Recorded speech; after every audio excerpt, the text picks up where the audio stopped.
Just like the first time I came here, isn't it? We were talking about automobile insurance. Only you were thinking about murder. I was thinking about that anklet. And what are you thinking about now? I'm all through thinking, baby. I just came to say goodbye. Goodbye? Where are you going? You're the one that's going, baby, not me. I'm getting off the trolley car right at this corner. Suppose you stop being fancy. Let's have it, whatever it is. All right, I'll tell you. A friend of mine's got a funny theory. He says when two people commit a murder, it's sort of like they're riding on a trolley car together. One can't get off without the other. They're stuck with each other. And they have to go on riding together clear to the end of the line. The last stop is a cemetery. Maybe he's got something there. You bet he has. Welcome to part 2 of our double indemnity episode. But before we go into real talk, it's time for PP, our patron pitch. This is where we let our patrons know what they can expect in their exclusive patron feed. We also let non-patrons know what they're missing out on. So Alex, first of all, we're going to start with something that already was announced in the previous episode, but it needs to be underlined, underscored here. And that is that the bonus episode this month on the Patreon channel is on the movie One Cut of the Dead, as demanded by patron Ryan. And he said, please go in as blind as possible. And now, having watched One Cut of the Dead, I have to double, triple, quadruple that warning. Alex, go in as blind as... Don't even read the blurb, if possible. Okay. It's on Shudder. It's a Shudder exclusive. It's a zombie movie. That's all I'm going to tell you. That's all the poster tells you. So those of you patrons who have seen One Cut of the Dead will be talking about it on the Patreon channel. If you haven't seen it, I will reinforce Ryan's warning for you to watch it without knowing anything. It's a really short movie by today's standards, like 90 minutes, I think. And then you get to hear Alex and I's reactions to it. That's something that every patron gets, because that's part of our $1 tier, the Travoltis. Ground floor, you get access to our bonus episodes. You also get access to all the stuff that doesn't make it into our episodes. Anything that we cut out that doesn't make it to the main feed goes to the cutting room floor segments, and those are also available to the dollar tier patrons. Now, if you want to kick things up a notch, give us a little more money and get a little more content, then you move up to the Widonis tier and beyond. You're going to get our pre-recording notes. You're going to get our QVRs. Alex dropped a QVR on the movie Renfield last month. This month, we're going to knock out, finally, the dual QVRs for Martin, a George Romero movie, and Bones and All, a Luca Guadagnino movie. Going to be the two of us talking about them on video. I got some heat for my Renfield review. You did? Yeah, Reed was very unhappy. Our friend Reed, he was not pleased that I gave it a favorable review. I saw his Letterboxd review, and it was a 0.5 star. And he said, if this is what we're going to get, movies should die. I thought it was all right. You know what? You can't please everybody. And Reed has some really bad takes. I know he doesn't like Baby Driver. Well, Baby Driver's trash, so... All right, and then of course we also have Contrarians After Hours.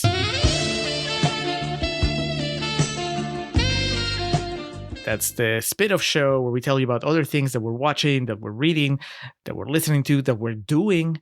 Alex, what are you bringing to Contrarians After Hours this time? I just returned from my trip to Chicago. I'm still exhausted. My body's like rejecting how I spent 3 days of my life. But Chicago ruled, man.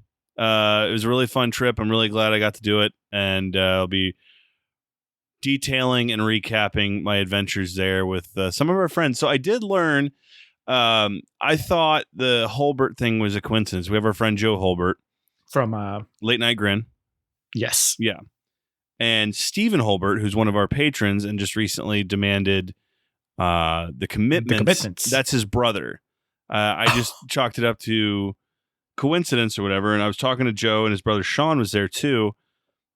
And we were kind of talking about the podcast and stuff. And the commitments came up like, yeah, if Joe was here, I would be doing an impression of his accent, because I kept doing that the whole weekend. And he was giving me shit. He was saying every time I did an English accent, I was from like a different part of the country. He's like, you need to pick a dialect and stick with it. Anyway, he said his brother was like, yeah, I don't think they liked it. And based on the first half, and Joe's like, "That's the gimmick, dude. You just have to listen to the rest of it." So that was fun. But Joe and I actually got away for a little bit on Sunday afternoon before the wrestling event we went to, and he and I went to the Gene Siskel Film Institute to watch 1963's Promises, starring Jane Mansfield. Quite an insane movie. So there will be some actual movie talk in this, as well as just general recap of my recent adventures and hanging with the lads. It was a great time. Chicago's awesome. Well, I look forward to hearing your tales of Chicago. That's a city I'm not familiar with. It's on my list of places I want to visit. For my side of the after hours, Alex, I'm going to stick to the classics in the sense that I found out, I don't know if this is a new edition or I just hadn't really bothered to search, but Max, previously HBO Max, it's a lot of old Hitchcock movies that I hadn't seen available to stream anywhere else. And as you and our listeners may remember, ever since we did the Psycho episode, I've been slowly chipping away at Alfred Hitchcock's filmography. Whenever I see something that's available to stream of his, I'll try to check it out. So I went ahead, I got 2 more old Hitchcock movies under my belt, The 39 Steps from 1935 and The Man Who Knew Too Much from 1934. And then they also have this movie called The Girl. I think it wasn't a theatrical. I think that was one of those direct to HBO movies from 2012, starring Toby Jones as Alfred Hitchcock. So it's not the big Hollywood Hitchcock biopic with Anthony Hopkins as Hitchcock. This is Toby Jones as Hitchcock, and Sienna Miller plays Tippi Hedren from the actress from The Birds. Mm-hmm. And I think that she is the girl. And I from what I understand, the movie is about the relationship. So I haven't seen it yet. I have it. It's like right next on my queue. So I should be done with it by the time that we'll record the after hours. The 39 Steps I actually have on Criterion. Nice. Have you seen it? Oh yeah. Yeah, I watched it within the past year. It's a Criterion that I got for $2 because someone just donated it to Goodwill. And my rule of thumb is if I see any Criterion movie for $2, I will buy it. And I really enjoyed it, so I'll be interested to compare thoughts. Yeah. Of course you would enjoy it because these 2 movies, 39 Steps and The Man Who Knew Too Much, they're under 90 minutes. I think that Man Who Knew Too Much is like 120. So yeah, good stuff. We'll be talking about that on the after hours. So if any of that sounds interesting, check out our Patreon page, patreon.com/Contrarian Prime. That's where you can look at our tiers and decide if you would like to join the Contrarian supplements. For $1, $3, $5, and $10, you can make your pledges or respective tiers. $1, come on. Take a look around and see if it's something you want to continue. We're confident that you will once you land there. Our Lindsay Lohan career life retrospective, Roxina journey that we took, which for whatever reason has been coming back up. I've seen a few times in my Twitter circles because John Cena questionably returned to the WWE in the face of the writer's strike right now. And because of his return, people have been talking about as if they didn't know it already. Did you know he was in the most bought match, the most bought pay-per-view in wrestling history? Anyone who's had our Patreon knows, because there's fucking 15 hours that go into painstaking detail about it. And same thing with Lohan. I'm proud of the work we did there on that. And these upcoming projects, when we hit those numbers, those thresholds, I think those will be really fun as well. To all of our current patrons, God bless y'all. We love you dearly. And, now I'm learning more about these people personally, which is great. And our patron who demanded this film, I know on a personal level as well. So it's a fun thing that we get to do, and I'm happy that we have a community that enjoys the work that we do. So thank you to all our patrons. And in closing, to any potential prospects or people curious, I will just let you know that send your application our way, and we'll promptly review it and approve it. And you'll be granted everything back to the original Blue is the Warmest Color episode. So let's keep it going. Let's keep it going all the way back to the 40s. Let's untangle this noir web, Alex. Let's go to real talk. Come on, baby. I just got into this thing because I happen to know a little something about insurance, didn't I? I was a sucker. I'd have been brushed off just as soon as you got your hands on the money. Nobody wanted to brush you off. Save it. I'm telling this. Well, before we get into it, our patron, John Keating, Bolo, my buddy. Good dude. Bought me lunch in Los Angeles, and just, again, I think he would consider me one, but I definitely consider him a friend of mine and someone I met through the ridiculous world of the internet / professional wrestling. But obviously a dignitary in his own right of the Hollywood scene. Concessionaires Must Die. We've plugged on here several times before, a film that he wrote and stars in. And, a lot of work, and continues to do work to help out with auditions and share his experiences and help train people for, the potential steps of acting. But on top of that, he and I almost universally agree on matters of professional wrestling, and that's what's most important in life. And yeah, he's just a good dude, and he's been pretty supportive of this podcast ever since I met him. But I get the impression, no sense in lying, I know he fucking loves this movie. So he threw this at us and he said, dance. And we said, absolutely. So do we have any audio to preface before we get into real talk here, how John Bolo Keating feels about Double Indemnity? Yes, he said this. I'm also going to read to you what he said when he sent the message. He said, "It's me rambling like a love-starved teen for a minute about the movie." But before we play that, let me read you some negative quotes, because this movie's not 100%. Oh, there were that's a right. couple of rotten quotes there. Get the negativity out of the way. Yeah, and then just to spice things up, I also pulled up a couple things from Letterboxd. Double Indemnity, not for everybody, go figure. First, Thomas Archer from the Montreal Gazette says, Double Indemnity, for all its chills and thrills, never really takes on lifelike features. Is this not real life? Is that what he's complaining about?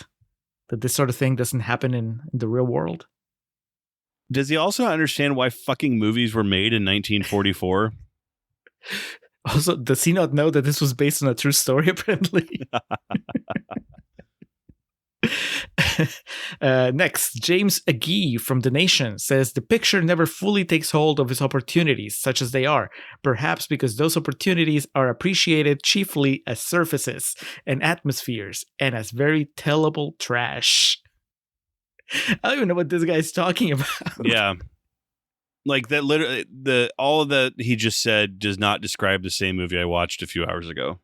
I guess it goes to prove that the pretensionist goes both ways. Yes, that review has no direction at all, no aim. It's just like firing a gun in the dark right now that every bullet's a different $3 word that I found.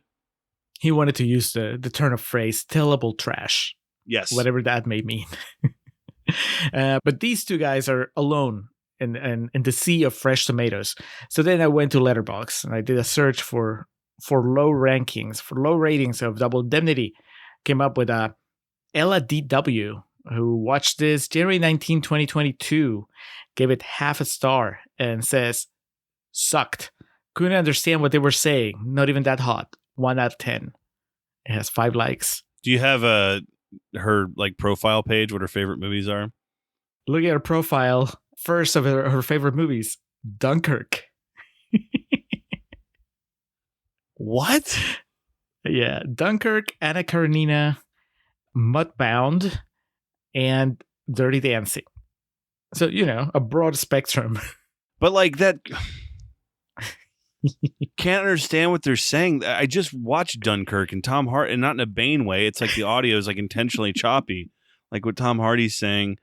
And I mean, that movie is not dialogue heavy at all. So that's a very perplexing, unless they're doing a bit of some sort. That's very fascinating. I thought that maybe that was going on. But look, next, Clarky Dog. I watched Double Indemnity November 17, 2022, gave it 1.5 stars and says, some of the sentences were so hard to make out, LOL. Like they're speaking perfect English, but it's just so hard to understand. Alex, have we just gotten dumber as a nation? Yeah. I mean, that's that's very provable if you follow the trends of the past decade. No offense, but this is not, it's not Shakespeare. It's not like you really have to pay attention to really make out what it's also the specific. It's not freaks. It's not a damaged film that like has a hard time like the audio cuts in and out of either. Just turn it up. By the way, Clarky Dog's favorites: number 1, Interstellar. Number 2, number 2, Prisoners. Number 3, Silver Linings Playbook. There it is. And number 4, Leon. I mean, these people, it just sounds so like pretentious, but I mean, they watch movies. They watch some good movies. My immediate thought is like there's some degraded copy that's like on a streaming platform or something that, because I don't, it was quiet, but you know, some movies that have been remastered, the audio tracks have been kind of lowered. And that's the thing about Nolan's movies too. When you watch them at home, because the way he does his sound mixing, the dialogue's so quiet, but the action's so loud. So like, you know, you have to have it turned up to 60. And then as soon as something happens, the house shakes. So yes. As soon as the bomb goes off. The only logical thing I can think is, obviously people are fucking stupid, but then too, there must have been like a degraded quality print that got like put on some streaming platform or something that the audio was shit. Because I didn't have a problem with it. Like I said, the audio levels were kind of lower, but that happens sometimes in remastering. So I just turned it up a little bit. And they have these things called subtitles too that you can put on to kind of have as a backup plan. Well, as if I didn't sound condescending enough, I can vouch for the quality of the Criterion audio. It was wonderful. God bless. So. I think now's as good a time to any to find out what Bolo thought of this. All right, here we go. Hi, this is John M. Keating, and I'm talking about Double Indemnity. This movie is one of my favorite movies of all time. And in fact, as a big fan of noir movies, this is a movie I would point anyone to that kind of wants to understand what noir is about and what's a good movie to start off in that genre with.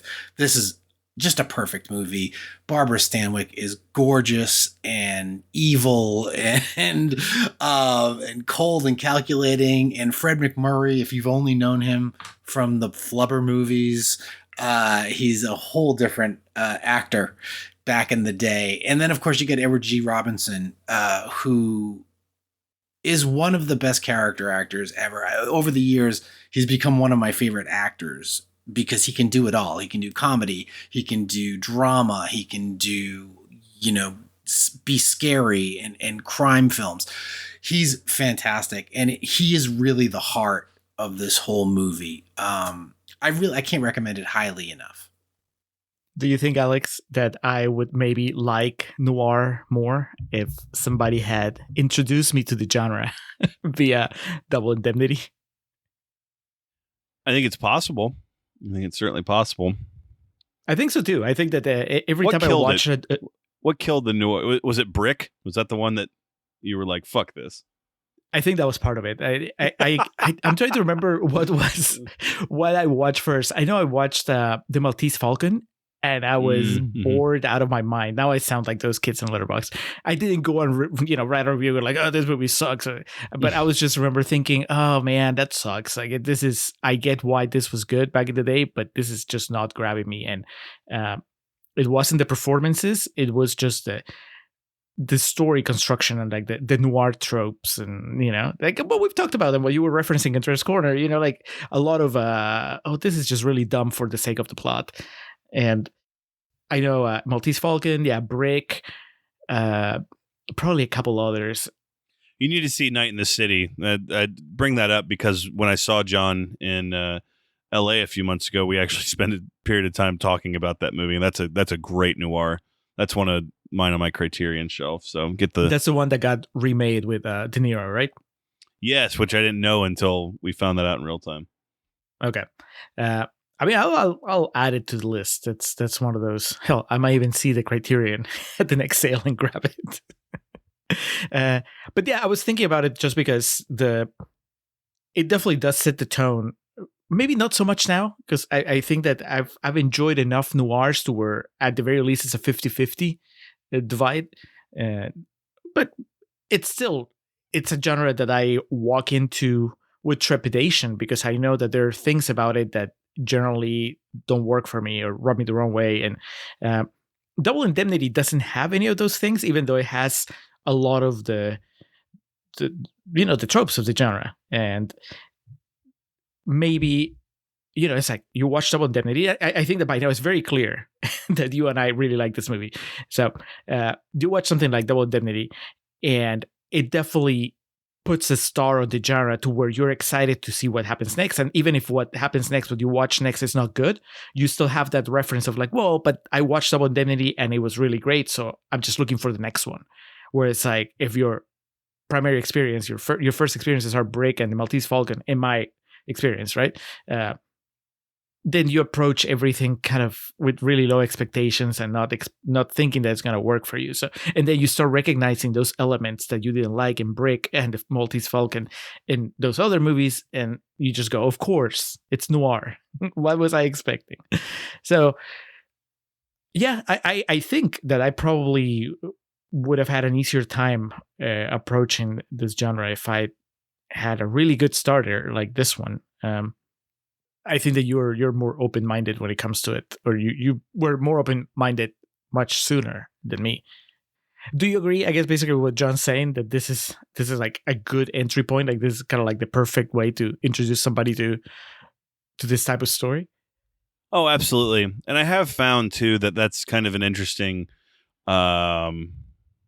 differentiation between you and I is, and I'm not saying one's right versus the other. Your thing is more genres of like, oh, this one's a bit harder for me to get into, and mine is filmmakers. Like I know you have some too, but that's like I get hung up huge some on that sometimes. Just like, nope, not gonna do it, can't do it, won't do it. David O. Russell, absolutely not. I'll be in the car. Yeah, this is great.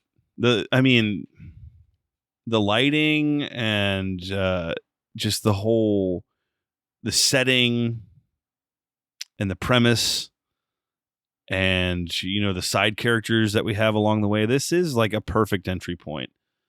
It feels cliched because of, what movies have done with the idea of the noir genre, and also, movies from the 40s and these plot lines and ideas.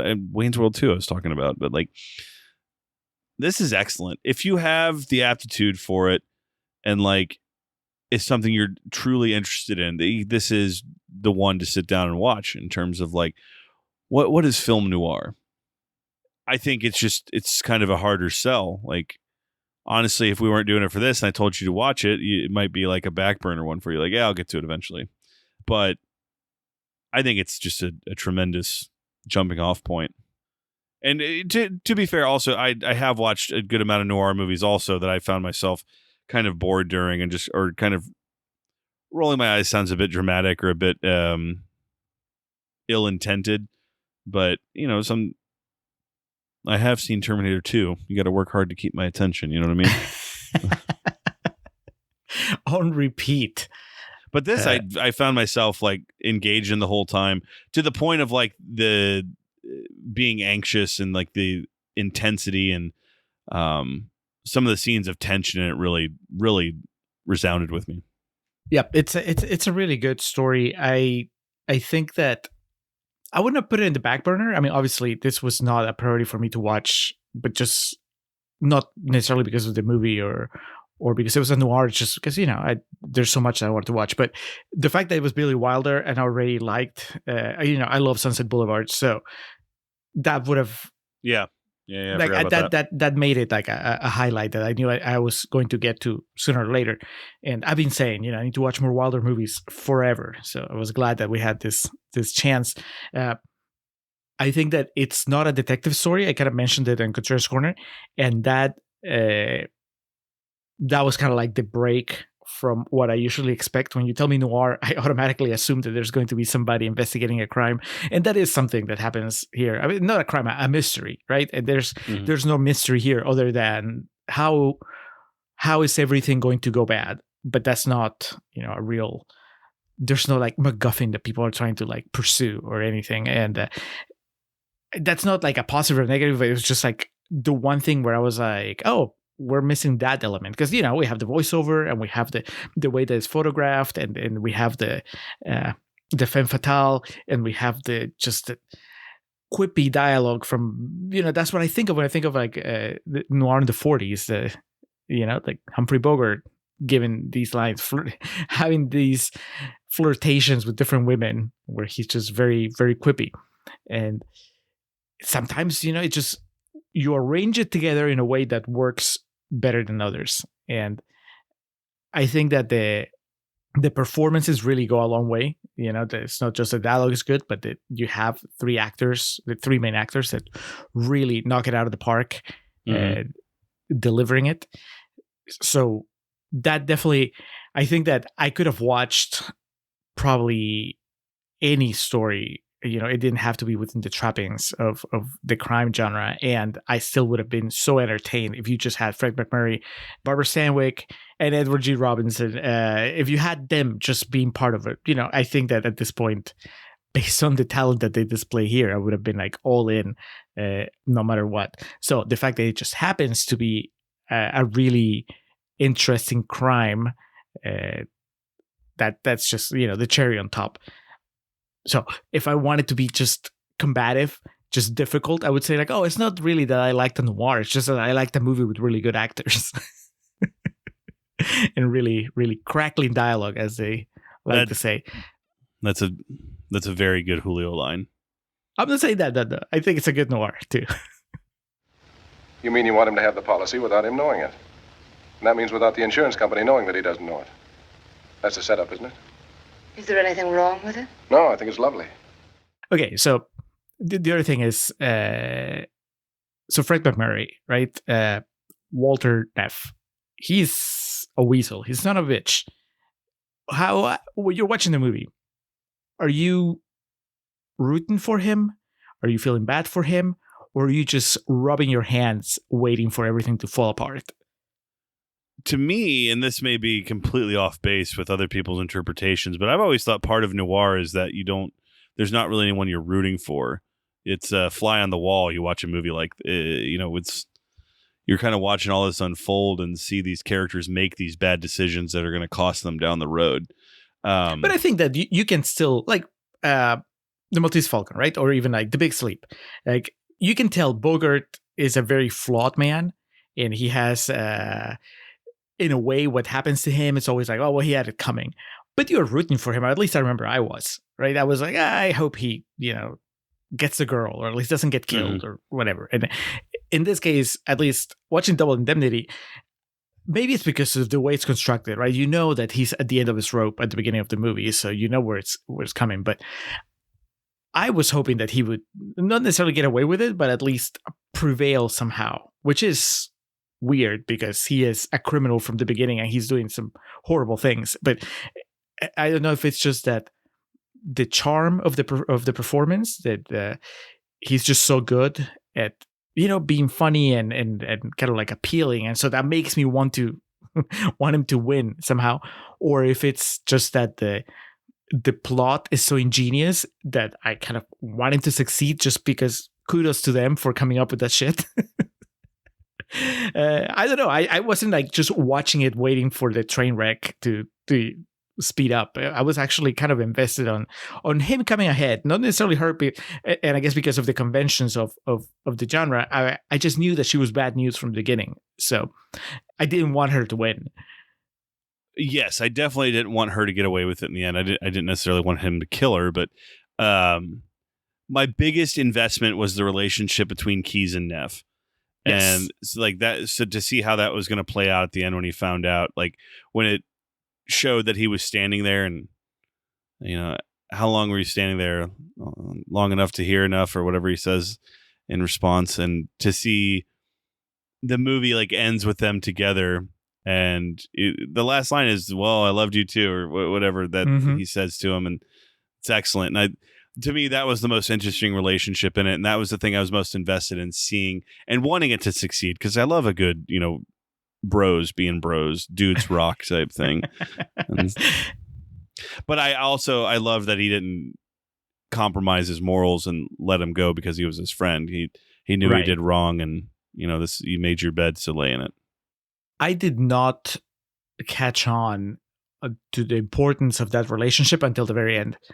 Like I enjoyed it, I appreciated it, but it wasn't until Fred MacMurray is just dying on the floor and the guy lights a cigarette and they have that exchange where it's just clear that, oh yeah, that's right, they were really good friends, or at least they thought of each other they never said it out loud really, but they had a respect for each other in a way, an admiration. And that final shot, that's when it hit me. I was like, oh, that's the real love story. It was between these two guys, and that's a real betrayal, and that's a real heartbreak. And no, it was about capitalism, Julio. That's true. Yeah. Well, it can be about more than one thing, Alex. I had the benefit of watching this movie twice. I've said it before on the show. Like, when it's a movie that I haven't seen before and I know it's well regarded, I try to go twice. Like, watch it once on my own, not taking notes or anything, and then go again for the Contrarians part. And so I did it twice. And the second time I watched it, knowing how it ended, then I was able to really zone in those scenes between the two of them. And especially the scene where he offers him the job, where he offers the promotion that comes with a pay cut. I mean, it's just good to begin with. But then once you know that how doomed this relationship is, that Keyes really thinks highly of him. That's why he's offering him the job, because he thinks that he's smart. I mean, he may not say it. In fact, he says the opposite. He tells him, I didn't offer you the job because you're smart. I offer you because you're less dumb, or I thought you were less dumb. But really, at the very end, I mean, you can tell, like, that's the real disappointment of knowing that, man, this guy that I held in high regard turned out to be just a criminal, and a lousy criminal, a criminal that doesn't even get away with it. So it's very rewarding to watch it a second time and just really be able to soak in not just the chemistry between them, because you get that the first time around, but just the fact that that's the real tragedy. Like, the fact that his relationship with Phyllis doesn't work out. I mean, that's not. It shouldn't have, it's probably, yeah. If I wanted to be nitpicky, I would say that is my problem with the movie. But that is a problem that I have with a lot of movies of that era, which is that I just don't buy the relationship, right? It's like they're talking about loving each other and they just met. And it's like, well, it makes sense on her side because she's just using him. But on his side, I mean, I guess because he's just infatuated. But I kind of feel like back in the day, I mean, in some movies today still, the love platitudes get thrown around very easily. And I just feel like you need more build up to that. So, when they get together when she comes to his apartment and they kind of have a back and forth, and then they finally give in and he grabs her and kisses her and he goes, I love you, baby. And I was like, really? But I understand, right? It's like, well, he has to say that because in the confines of the movie in the 40s, there's like today, he wouldn't say that. He would just like grab her and then they would have sex on the couch or something. Yeah. But you had to work within the limits of the censorship back then. And so he has to say that, and it rings false. Whereas on the other hand, his relationship with Keyes always rings true, and even more so once you know how it all ends. So no, I agree. It's what John just said on its clip, right? Like that character is the heart of the movie. The character of Keyes, and he's the moral center, and also he gets a couple of like really good standout monologues. I was a big fan. Would you say that guy's the MVP? I know you threw that out on Contrarians Corner, but I didn't know if you were serious. Yeah, Edward G. Robinson's my MVP for this one. Really, just towering above Stanwyck and MacMurray. I mean, they're great, but he just takes it to another level. And he helps nail home like the importance of things that are happening. And that scene where he just completely, Norton, I think was that guy's name, when he just destroys him. That was awesome. That was probably my favorite scene in the movie. Yeah, so like, next time I'll rent a tuxedo. I did find myself thinking about too, just the noir aspect. I think I've brought this up before, but any chance I get, I will do so. The SNL skit from several years ago when Ryan Gosling hosted, and he was a fugitive on the run with his love, Henrietta, who was a hen that A.D. Bryant played. Do you remember me telling you about this? No. A hen? Like a chicken? Yes. Yeah. And like, I think it's black and white, and he's on the run from the cops, and he keeps telling her like, oh, we're gonna get out of here, Henrietta, and they got those egg warmers on the plane, and the next stop is Barcelona. And she like wises up because she's talking to cops. She's like, do airplanes have egg warmers? It's so stupid. And then she's gonna go down for the crimes he's committed, but he like shows back up and takes the rep because I think like he killed a cop or something. And so he's like, no, wait for me, Henrietta. And then it says something like, 15 years later, and it's him getting out of prison. And she's there, but she's still the hen, but she has like gray hair now, and she has the bonnet and the black glasses on. And he walks up and he's like, where to, beautiful? And she says, Barcelona. It'll just be you, me, sangria, and paella from here on out. And corn, right? Oh, sure. Little glistening loose kernels of corn like yellow diamonds as far as the eye can see. Oh, I can't believe I'm trading a barn for Barcelona. I'm sure we'll drop an audio clip from that, but if you haven't seen that, it's fantastic. And the way it's presented is very like, we talk about where cliches and, parodies of shit like this have thrived, and it's definitely an example of that. But yeah, Julio, I'm sorry, that came to mind. Where were you going to go next? I was just going to say that as much as I love Robinson's performance, I think I'm going to give it to MacMurray. And I know I kind of get the feeling really that good. I get the feeling that this is more of a, when people talk about it, and I'm sure they love all of it, but I feel like Barbara Stanwyck's the one that gets singled out, and rightly so, because she's great. But walking away from it, I'm just more in awe of what he does, because it just looks like it's something that's really hard to deliver those lines and just keep that attitude. And I don't know about you, but I thought that he was really cool. There was something about just the way he carried himself and the way that he just delivered those quips and just wouldn't miss a beat when he was having the back and forth with Barbara Stanwyck. And it's also an older movie, so there's much, much longer pieces of dialogue that they have to memorize and deliver. You know what I mean? Like much longer shots and things that hang, and it's just a different beast altogether. And so to pull it off like he does, you're right. It's like, damn, dog. Save some for the rest of us. Yeah, he has that smile, but then the way that he has these kind of like micro reactions whenever, every time that he is interacting with somebody, either Keyes or Norton, I guess both of them in that big scene, but where you can see that in his mind, he's on the outside, he's trying to remain cool, but you can tell that inside he's like, oh God, did I just get found out? Right. Yeah. And then whenever it's like a close call, you can also see the relief, but he's still worried. And I mean, that takes talent, and I don't think everybody can do it. And so I was watching it, and again, on rewatch, especially because then how the story is playing out, so you can pay attention to him in the big scene. So when Keyes is having his big monologue and he's like tearing Norton apart, you can see Fred MacMurray in the background, and he's not just standing there. I mean, he's reacting to the whole thing. It's really good. So I want to watch more Fred MacMurray movies. What do you think I was, anyway? The guy that walks into a good-looking dame's front parlor and says, good afternoon, I sell accident insurance on husbands? You got one that's been around too long, one you'd like to turn into a little hard cash?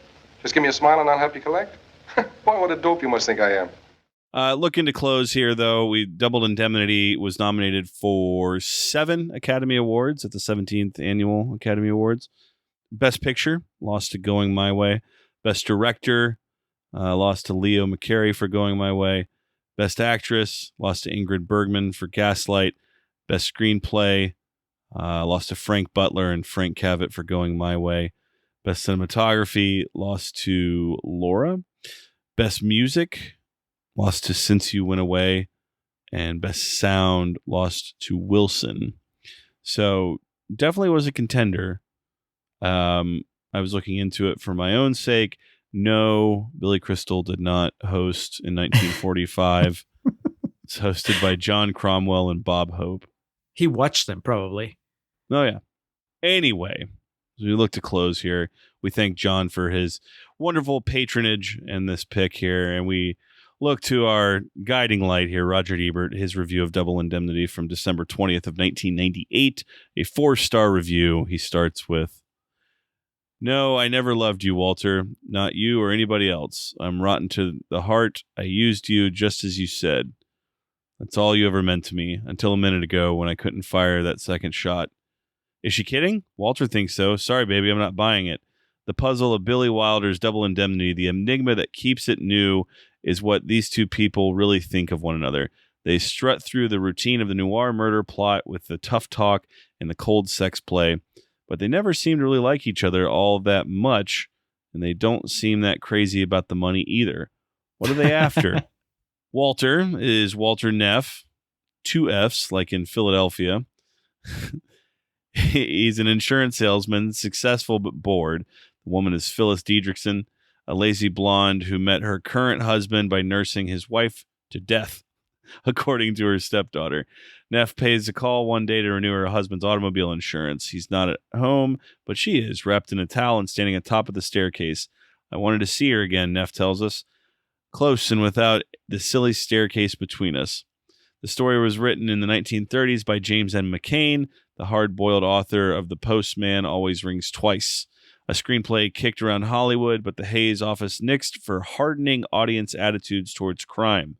By 1944, Wilder thought he could film it. Cain wasn't available, so he hired Raymond Chandler to do the screenplay. Chandler, whose novel The Big Sleep Wilder loved, turned up drunk, smoked a smelly pipe, didn't know anything about screenplay construction, but could put a nasty spin on dialogue.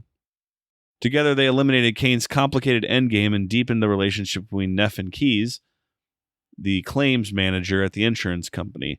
They told the movie in a flashback narrated by Neff, who arrives at the office late at night, dripping blood, and recites into a dictaphone. The voiceover worked so well that Wilder used it again in Sunset Boulevard, which was narrated by a character who's already dead by the first time he speaks. No problem. Double Indemnity originally ended with Neff in the gas chamber, but that scene was cut because an earlier one turned out to be the perfect way to close the film. Oh, so there's the answer. He does survive the shot. To describe the story is to miss the nuances that makes it tantalizing. Phyllis wants Walter to sell her husband a $50,000 double indemnity policy and then arrange the husband's accidental death. Walter is willing, ostensibly because he's fallen under her sexual spell. On their third meeting, after a lot of aggressive wordplay, they agree to kill the husband and collect the money. I guess they also make love in 1944. In 1944 movies, you can't be sure, but if they do, it's only the once. I disagree. I'm pretty sure they're having sex throughout the entire movie. Standing back from the film and what it expects us to think, I see them engaged not in romance or theft, but in behavior. They're intoxicated by their personal styles learned in the movies and from radio and the detective magazines. Walter and Phyllis are pulp characters with little psychological depth, and that's the way Billy Wilder wants it. His best films are sardonic comedies, and this one, Phyllis and Walter play a bad joke on themselves. More genuine emotion is centered elsewhere and involves Neff's fear of discovery and his feelings for Keyes. Edward G. Robinson plays the inspector of a nonconformist who loosens his tie, reclines on the office couch, smokes cheap cigars, and wants to make Neff his assistant. He's a father figure or more. He's also smart and eventually figures out that a crime was committed and exactly how it was committed. Does Keyes suspect Neff? You can't really say. He arranges situations in which Neff's guilt might be discovered, but they're part of his routine techniques. Perhaps only his subconscious, the little man who lives in my stomach, suspects Neff. The end of the film is curious. It's the beginning, too, so I'm not giving it away.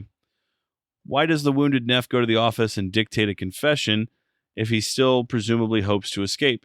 Because he wants to be discovered by Keyes?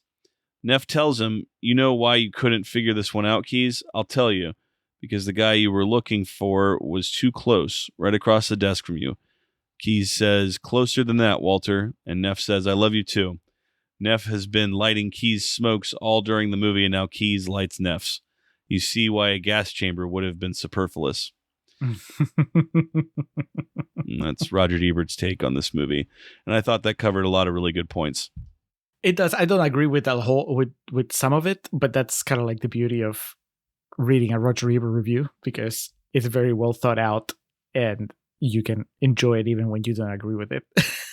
I mean, I agree with a lot of it. I think he's underselling the psychology of Neff's character because I think that one of the things that makes him pop is that. I mean, all kidding aside, it's not just lust. I think that lust is part of it, but it's also the fact that he's not a good dude, and he's been thinking about this. I mean, he says as much, right? He says, "I was, when you're in this business, you think about it. You know the ins and outs so well that you can't help yourself, and you start thinking, okay, but how would I do it if I were to do it?" And then he sees an opportunity to actually test it out, and a beautiful woman becomes the final straw, like the excuse he has to be a bad guy. He's Walter White, he's like, I'm gonna do it. Nice. Not just for the money, but because it makes me feel alive. And I think that he likes his job, but obviously there was something missing, and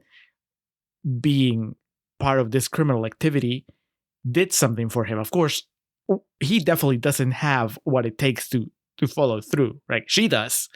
She's like, fuck it, we're going to the end of the line.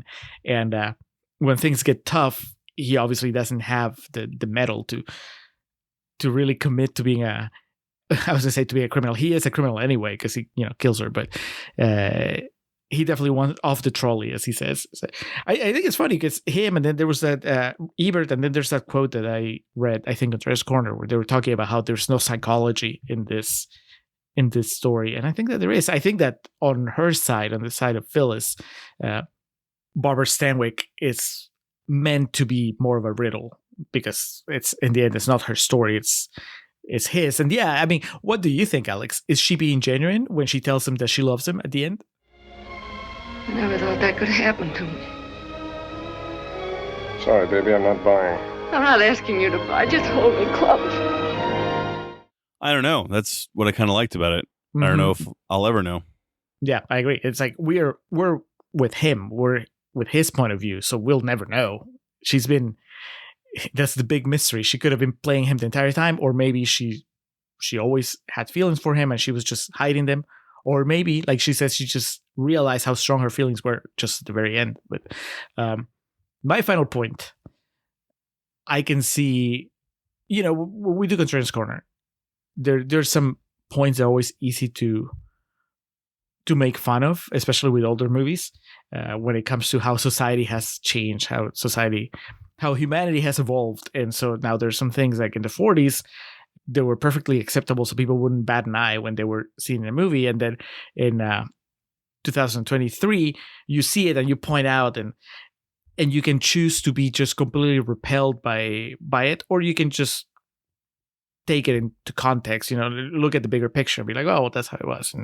And when I was flipping through those Letterboxd reviews, there were some people that were just seemed appalled by the way that Barbara Stanwyck's character was depicted here, and it seemed like blowing out of proportion how the movie, for better or for worse, is kind of like on his side, on the side of the guy, even though they're both criminals.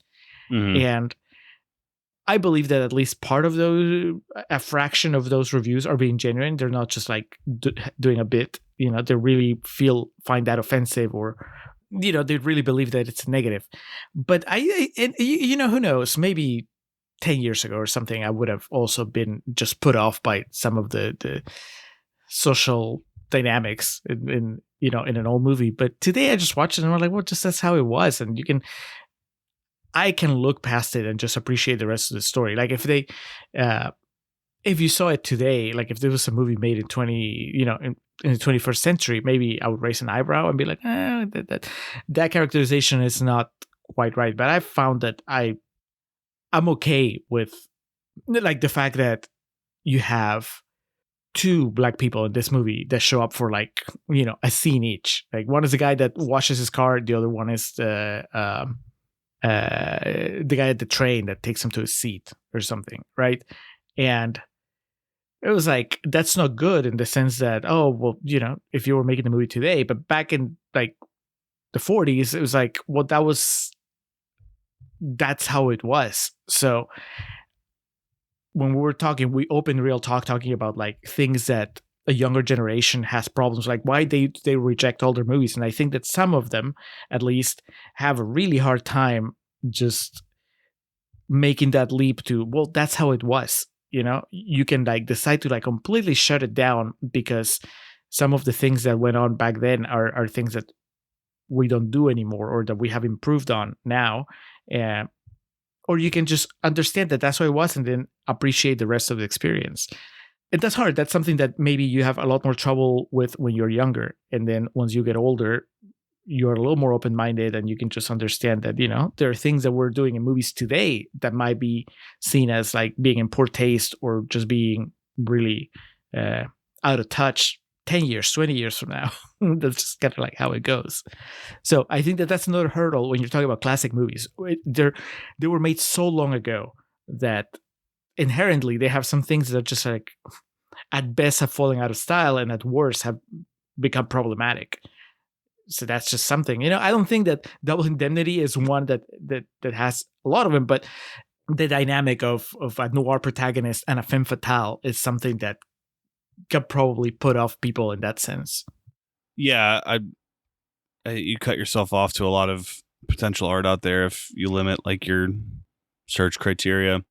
I mean, obviously the representation of minorities in this is severely lacking, but I didn't really think Barbara Stanwyck's character was portrayed too menacingly at all, really. She's smarter and she is crazy, as is established. It's not like women, am I right? It's definitely like, I never at any point got that tone. But yeah, I understand what you're saying. All right. Well, it's that time, Alex. What's your grade for Double Indemnity? This gets an A. Not an A+, but an A. A+ is I have to reserve for, you know, the creme de la creme. But this is a fine piece of business. Had a fantastic time watching it, and definitely one to be in consideration when the Criterion sales strikes up again next year. So an A for me. Great pick, John. Julio, where are you landing? It was 4 stars the first time I watched it, and then the rewatch bumped it up to 4.5. Because that Keys Neff relationship is really that's where the money is, and who knows, it might get to 5 stars if I keep watching it, which I know I will. I haven't even delved into the supplements and the Criterion. I wanted to just come into this conversation without having like all that other stuff weighing on me, but it's really good. I want to show it to people. I want to tell people to watch it, and I mean, on one end, I don't think that Double Indemnity needs me to, you know, needs your endorsement. Exactly. But at the same time, I think that there are people that might watch it if I tell them to watch it, and you know, that's good enough. And it's a good solid foundation. I think that that's what we've been talking about, right? It's a good entry point for, you know, if you're not sure about older movies, or if you've had bad experiences with older movies, maybe this is one that turns you around. No, I'm not just talking about noir. I'm just talking about like in general, right? A movie from the 40s, because the acting style is different, and the you know, the way that the movie looks is different, so it can be intimidating. And this is something that kind of like eases you into it. 4.5. Outstanding. Well, John, you done good. Great pick. Hope you enjoyed the episode. And now looking to the future, Julio, what's on deck next? Well, we're gonna close September. We started with a quirky band that made it to South by Southwest. Then we went back to the 40s for a murder plot. And now we're going to close September with an Indian spy thriller, I think. I don't know what Vikram is about. I watched the trailer and it just seemed action-packed. If you're a patron, you've heard us talk about Indian cinema before, because we have patron Brandon Curtis, who of course is the one that's throwing this challenge at us. He's given us a bunch of Indian movies to talk about on our patron channel, but this is the first one we're doing on the main feed. So Vikram is 56% on the tomato meter for critic score, but the audience score is 95%. So it's one of those. Well, we'll find out here soon enough. Yeah, just put on your seatbelt, Alex. It looks like it's a 3-hour-long action epic. Oof. You're welcome. That's coming up next. Let's get out of here. All right, so we're going to go ahead and move into Perennial Plugs, where we start off by giving thanks to the Festive Years, who provide our opening and closing tracks. They kick us off with Last Stand, take us home with Summer of 99. Be sure to head over to thefestiveyears.com for any and all Festive Years needs. Our friend and fellow podcaster Hans Rothwieser is the man behind our logo, behind all the graphics on our webpage, our Patreon page, our merch page. That little tomato looking at himself in the mirror, that's Hans's work. So if you like it, let him know. Reach out to him on Twitter at Mildemonios. That's MILDMONIOS. Or you can email him, mildemonios@hotmail.com. Or you can check his website, mildemonios.pe. That has all his other work there. He's a novelist. He's written a whole bunch of novels, fantasy, zombie novels. And he has 2 podcasts, Nación Combi, which is about Peruvian current affairs, and Marginal, which is about economy. Hans, thank you for all your support. I already made reference to my recent visit with Joe over at latenightgrin.com. Also, Matt, confirmed shoot from the Grin, was there as well. Rob, too. And Devin was missing in action, but he was wrapped up in college football. So if you're into the ridiculous world of professional wrestling, latenightgrin.com will have you covered for discussion and topics related to the current ongoings, and also from time to time some historical retrospectives. They continue to support us, so we like to do the same for them. And we always like to close by giving thanks to the continued support of our social media contributors, the OG Zoe Perez and our man Coriari, who's been killing it, continues to do so with our video warm-ups and QVRs. Thank you both so much for the work you've given us, and continue to do so. Facebook.com/Contrarian Prime, @Contrarian Prime on Instagram, YouTube.com/@Contrarian Prime. You know where to find us on Twitter. Not calling it X yet. I guess we're going to have to eventually cross that bridge when we get there. But the work they do for us continues to help our social media game look real pretty and real presentable, more so than Julio and I could do for ourselves. So we always like to give them a special shout out. But most of all, we want to thank you, the listening public, for tuning in to yet another episode of The Contrarians, where we're right and you're wrong, and we'll catch you next time.